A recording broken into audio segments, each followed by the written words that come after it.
Am I the a-hole for telling my sister-in-law she can't use me to replace my dead twin? I, 35 male, am an identical twin. I know I meant to say was because my brother died, but I can't do it. Maybe one day I will, but until then, it will be I am. My brother Sam died last year. His passing hit me, my nephews, 5 and 7, and my sister-in-law hard. We both went into depression, and I'm still getting help for my grief. Sister-in-law refused help. Now that I have time to think it over, Amber clung on to me, or rather what I look like. Me and Sam are complete opposites. He wanted a traditional family, and I'm all about business and traveling. After his funeral, she asked if I could stay at her house, which I shouldn't have because it's what started this whole mess. A day turned into weeks and then months. I was basically doing what Sam did, husband and father, just without the sex. My friends tried to warn me what was happening, but I didn't listen. A couple of weeks ago, an incident woke me up to how wrong this was. I was out with the boys and I saw an old friend. We caught up and she invited me to go out with her. It was the first time since Sam died that I was interested in going out. When we got home, the boys told Amber about the invite and she got upset and accused me of cheating on her. She kept saying, "How could you do this, Sam?" I said, "I'm not Sam." But she completely ignored that fact. I left with her screaming at me. I went to a friend's house, and all through the following weeks, Amber was constantly texting and calling, asking when I'm coming home and saying the boys missed me. I missed them too, but I had finally woken up and told her she needs help. I apologized to her for letting it go on that long, but it upset her more. She wanted to meet and sort it out, and I told her she can't replace Sam with me, and she lost it on the phone. I hung up. Her parents approached me at work and asked that I help her. I said I can't, and they said they are afraid she's going to do something bad to herself, and that she only seems calm around me. I refused. My nephews have been calling and texting, saying they are scared. I told her parents, and they said I can make it right by helping her. I'm starting to feel bad for my nephews. Am I the a-hole for not wanting to help? Now for the top comments. Not the a-hole, but dude, those kids are stuck in a potentially dangerous situation. Contact CPS, your parents, her parents, whatever it takes to get those kids out. She's clearly not well and shouldn't be trusted around her kids right now. Absolutely this. Amber definitely needs help, and so do the children. It sounds as though some grief counseling would help you as well. I'm so sorry for your loss. No a-hole here, obviously. The family seems to be delusional. The only one recognizing this has become a problem is the OP. He's going to have to force her into treatment. This woman isn't evil or crazy, she's broken. She needs help. Not the a-hole. You need to tell not only her parents, but the rest of your family that they need to look at possibly involuntary commitment because of how concerned you are. She needs to snap out of this delusion. And the kids need therapy so goddamn badly. I'm sorry for your loss, and I very much get that you were trying to do a good thing, and it just kind of messed into this clusterfuck. You all need therapy, but she might need to be committed for her sake and that of the kids. Her parents need to step in. I love my nephews. I'm fond of their mother, but I am not okay with stepping into a role that isn't mine. I'm grieving my twin, my brother, my other half. She isn't. She just slotted me in there, and if she'd initiated I would have figured out what was going on. But I'm dumb and sad, and I didn't think it through properly. I'm not Sam. I'm not her husband. I'm not the father of her boys. And everyone needs to recognize that. I'm going away for a while until this is taken care of. I do not want to hear anything negative about this afterwards being my fault. Her actions are her own, even if she's not well. You're her parents. Take care of her and your grandkids. You need to step away to a whole other city. Heal yourself and give them all space. And please call the authorities so she's not hurting the children more. Her family is concerned, but clearly thinks if someone else just pretends to be her husband, everything is going to be fine. Those children are not safe. This is the most terrifying thing out of a series of terrifying things happening. The whole entire family needs counseling, and I mean like yesterday. Next story. Am I the a-hole for going no contact with my adult son after he officiated the wedding between his dad and his dad's mistress, who is also younger than my son? Backstory: been divorced 5 years. Ex-husband had a secret affair 8 years ago with a 23-year-old when he was 48 and totally blew our family apart. He has also been to rehab twice for sex addiction and anger issues, and was also physically violent with me, this son, and my other kids during my 33-year marriage. When we found out about the affair, my husband went crazy and started threatening all of us, threatening to get our son fired from his job and took money and resources away from him because we were both speaking out publicly about his affair and he didn't like the damage it was doing to his reputation. Fast forward a few years, and my son flipped on me and went back to his dad because his dad is taking care of him by financing his startup, even though I was the one that took care of him financially when his dad kicked us all off a cliff. Son is 30 now. And last year, our son got his officiant license and officiated the wedding between his dad and the mistress, who is 29. I blocked my son and went no contact. He's also made derogatory comments to friends of mine saying it takes two to tango, and that the mistress is better for his dad because there's no drama like there was with me. Yeah, because she hasn't been gaslighted and cheated on for decades. Edit to add, I'm afraid that I did not give enough context to the degree of chaos that was going on during our divorce and the discovery of my ex-husband's affair with a girl younger than our older children.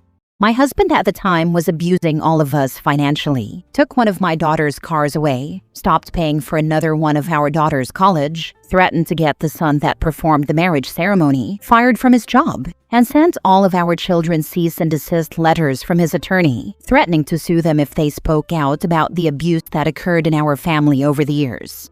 For those of you that say my marriage was between me and my husband and that I involved my children in it, I agree with you, but what was I supposed to do when my kids were totally locked out of access to money and resources that were our family money? Because my husband was the one that had access to all of it, and I was scraping to get by, even having to take a loan out just to pay for my divorce attorneys.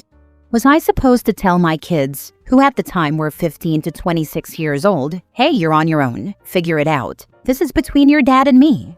While some of them were adults at the time, they had also been conditioned to live a lifestyle depending on our family money, as far as paying for colleges, cars, and things that could help launch them into adulthood. So I was the present parent that was trying to pick up the pieces of it all.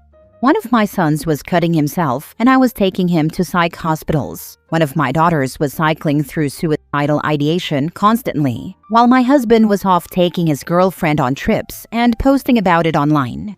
My daughter saw a girl their age posting about $6,000 handbags, while their entire world and security were blown apart. I was the one taking care of everyone and making sure my kids were all seeing a therapist, and I was the one paying for it. So to those of you who say this was between my husband and me, was I just supposed to walk away and abandon my children too? I'm very sorry for your situation. That feels like a stunning betrayal by your son. Does your son complain about the no contact? Where are the other children in this? To me, it feels like this may be the best option for now, but no contact can also harden into complete estrangement over time. You will have to decide which is best for you, not the a-hole. My 2 daughters I am close with, and they are also no contact with their 3 brothers and their dad. They were devastated to watch their father give time and attention and resources to a girl their age when they have been struggling to make it on their own. The son who did the wedding tells people I abandoned him when I did no such thing. In fact, had given him over $200,000 of my divorce settlement that I desperately need to help his startup, and was trying to engage with him until the wedding ceremony. That is what made me finally block him. Prior to that, I had made numerous attempts to go see a therapist with him and said he could even choose the therapist and I would pay for it. Not the a-hole. However, and I'm saying this while holding your hand, children who grow up in abusive households, especially males, tend to emulate the behavior of the abuser. Sounds as if your son has adopted your ex's traits of abusing you. Setting boundaries with him is the only way you'll be able to have any kind of relationship, if at all. For your own sake, let this user and abuser of a son go. Focus on those who love you. Say a prayer for him and keep it moving. Do not engage. Thank you. This is what my trauma therapist has told me as well. Next story. Am I the a-hole for kicking my husband and mother-in-law out? I gave birth 2 months ago, and my mother-in-law flew in from England to help. I never asked her to. She bought the tickets before asking, so I felt forced to agree. She has been helpful with making dinner, but refuses to help with the baby at night or pick up around the house, which is what I really need help with. I end up cleaning up after her because she cooks but refuses to do the dishes, and she constantly complains every time I turn on the garbage disposal. For 2 weeks, it's been non-stop complaints about America, the food, the people being fake, the weather, etc. At first, I ignored it, but lately her comments have turned personal. Example, after she got her hair done a few days ago, I told her she looked amazing. She rolled her eyes and said, "Amazing? Really? Why is everyone here so fake?" Even my own mom didn't say that on my wedding day. Another time, I praised the roast dinner she made after skipping lunch because of baby cluster feeding. I said, "Oh my God, this is so good." And she and my husband looked at each other and laughed, then made comments about how, yeah, it's good, but who reacts like that to food? I kept my irritation to myself and stayed quiet. I went to bed right after and didn't even talk to either of them. They were up for hours drinking wine and watching a movie while my daughter kept waking up every hour to feed, and they refused to turn the TV down so I could sleep in between feeding. But this morning was the breaking point.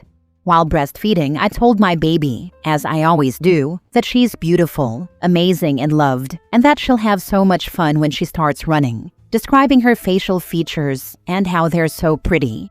Mother-in-law overheard and said, "Oh no, you're not turning that poor girl into a fake bimbo too, are you?" That made me see red. I told her she's been mocking and disrespecting me in my own home, and she's not welcome anymore. I told her to go to a hotel, because I don't want that negativity around my daughter. My husband blew up, said I'm hormonal, ungrateful, and overreacting. He said his mom isn't leaving and that I should be thankful for her help. Help I never asked for and she doesn't give anyway. I told him he could leave with her. It escalated, and I had my uncle come handle it because I didn't want them near me. The house we live in was inherited from my parents when they passed, so it hurt even more that they're disrespecting me in my home, my safe space. They go out to eat together but tell me not to come because the baby doesn't have an immune system yet. When I walk into a room, they look at each other and laugh, but won't say why. Now my husband has me blocked. I don't know where we're going to go from here. Am I the a-hole for kicking them out? Did I overreact?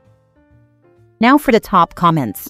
Not the a-hole. Why isn't your husband helping with the baby at night, tidying the house and cleaning up after dinner? Your mother-in-law has overstayed her welcome, and your husband is feeding into her running commentary. You need some time to regroup, and when you speak to your husband again, you need to tell him what you need from him. Because as it stands, he's acting like you're a single mother, and he's on vacation with his mummy. He works as an adjunct professor right now, but he wants to go back to the UK to look for better positions. But I make more money even if we moved, and I don't want to lose my job. I don't think my position transfers to the UK or would pay as much. I'm a CRNA, so we've been at odds over the discrepancy in salary for a while now. I think he's bitter that I won't move and give up my job for him. I think that there were probably a lot more signs about your husband, about your mother-in-law, and about how your husband behaves when his mom is around. I think having a baby brought it all to a head very rapidly. I think you need to not budge at all. If your husband is going to be with you, he is going to be kind and respectful at all times. Or he can go back to his mommy. He didn't want a baby initially. We didn't plan it. But I got pregnant and decided to go through with it. It was a big argument, but I gave him an out. He decided to stay, but I think now he's rethinking that decision. I don't know what to do or what to tell him. I'm just kind of lost and wish my daughter and I were spared this if he just made up his mind from the beginning. The fact that he won't talk to me makes it even harder. Not the a-hole. I'm so sorry you're dealing with this, but speak with an attorney. It won't get any better. That's what my uncle advised me to do, but right now I'm just so lost. Last story. Am I the a-hole for breaking up with my girlfriend after she gave birth to our child? I, 25 male, have been dating my girlfriend, 24 female, for over 4 years, and we have been living together for over 3. She's always been the paranoid type, even though I've never given her any reason to be suspicious of me and have no cheating history. I took care of her during her pregnancy while she couldn't work, handled most errands like shopping, and had bought a ring I planned on giving her once she had given birth to the baby. I had set up an elaborate plan with a large group of friends to propose to her at a local water park, because that's where we went on our first date. But given that water slides are generally unsafe for pregnant women, I didn't want to propose just yet, especially with her being so close to her due date. A few weeks before her delivery, I came home from work to find her talking to her friends in our living room. When I walked in, they all began throwing curses at me, accusing me of having cheated on her because my girlfriend's friends had seen me at the mall with another girl. She was crying and screaming like a feral animal, refusing to listen to anything I said, and they basically pressured me into leaving my own house that I paid for by throwing things at me. I called the cops to get all of them kicked out, so my girlfriend left with her friends to go to her parents' house in response, before blocking me on everything. As for the girl in the mall, it just didn't happen. I'm assuming they mistook another person for me, which makes it way worse because that means my girlfriend believed them, with basically zero proof. The only evidence they had was that there were multiple witnesses among them. Not even in my wildest dreams could I ever imagine throwing a tantrum of that degree over an accusation with no evidence, and then still playing the victim. Even though I tried reaching out to my girlfriend by going to her parents' house, I had no defense argument because the event wasn't a twisted story. It was made up entirely. I could offer no explanation or alibi, and in her current mood, she would not take my word over her friend's words. Even her own father, who I'd gotten fairly close to, was cold and told me to leave their house. According to him, even if I didn't cheat, the fact that I threw my pregnant girlfriend out of my house was crossing a line. I had no contact with her until I heard from mutual friends that she gave birth to the baby, at which point I tried again to see her in the hospital. But the hospital staff didn't let me inside her room, at her request. I didn't get to see, let alone hold my own baby, for 3 days after that, until she finally texted me and said she wanted to talk. She said she'd be willing to work through our relationship for our baby's sake, even after everything I'd done, but I'd need to apologize and assure her I'd never do it again. But it's already been nearly a month since the last time we talked, and I don't think I'll ever be able to get over what she did. So I want to bury the whole chapter of my life with her and forget it ever happened. I want to try to get partial custody of our daughter so I can still be present in her life, but I want nothing to do with her mother. Am I the a-hole for thinking this way? Not the a-hole. No proof, no pictures. She wouldn't let you see your child. She was willing to believe her friends without even a photograph. Everyone has cell phones these days. It would have taken a quarter of a second. But fight for equal custody. It's your child too. Yeah, this is the main thing. Everyone has an HD camera in their pocket these days, and the multiple friends that saw him all failed to snap a single photo? BS. What do you mean you couldn't offer an alibi? You said you were at work. You have timesheets. I was at work on the day I came home and found her friends in my living room, but not at the time they claimed I was at the mall.